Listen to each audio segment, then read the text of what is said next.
யார் சாமி இவன்? அவனை சொல்லி நிறுத்துங்களேன்டா.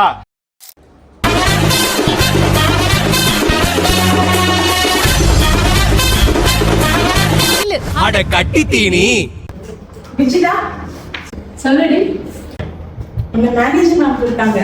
என்ன கூப்பிட்டாங்க? ஆமா ஒண்ணுதான் ஆபரேஷனுக்கு நினைக்கிறேன். கன்ஃபார்ம் இன்க்ரிமெண்ட் தான்.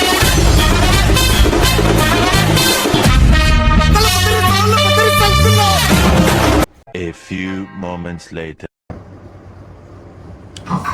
Excuse me ma'am. Yes Vijila வாங்க.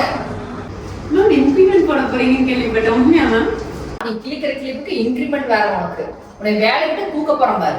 ஏன் மேம் பை மேம்? சரி ஓகே, உன்னை காலையில கிளைண்ட்டுக்கு கால் பண்ண சொன்னேன், பண்ணியா? அப்பதானே மேம் மெயில் அனுப்ப சொன்னீங்க. மெயில் அனுப்புனியா? அப்பதானே மேம் யூடியூப் சேனலுக்கு கண்டென்ட் ரெடி பண்ண சொன்னீங்க. கண்டென்ட் ரெடி பண்ணியா? அதுக்குள்ளதானே மேம் அப்கமிங் ஈவென்ட்க்கு பிளான் பண்ண சொன்னீங்க. ஈவென்ட் பிளான் போட்டியா? அப்பதானே மேம் கிளைண்ட் மீட்டிங்க்கு போக சொன்னீங்க. கிளைண்ட் மீட்டிங் போனியா? அதுக்குள்ளதானே மேம் வீக்கெண்ட் ரிப்போர்ட் ரெடி பண்ண சொன்னீங்க. வீக்கெண்ட் ரிப்போர்ட் போட்டியா? அதுக்குள்ளதானே மேம் இங்க கூப்பிட்டீங்க. அப்போ மார்னிங் இருந்து இங்க போற அங்க போற, அந்த பக்கம் போன இந்த பக்கம் போன, அம்மா கடைசியில லெஃப்ட்ல போனையே, எங்க போன? அது அந்த லேப்டாப் எப்படி ஆன் பண்றதுன்னு தெரியல மேம். அதான் அதை கேக்குறதுக்கு ஐடிக்கு போயிருந்தேன். அக்கௌண்ட்ஸ் போயிருந்தீங்களே, சம்பளத்துக்கு முன்னாடி அட்வான்ஸா எதனா காசு கொடுப்பாங்களான்னு கேட்க போனேன் மேம்.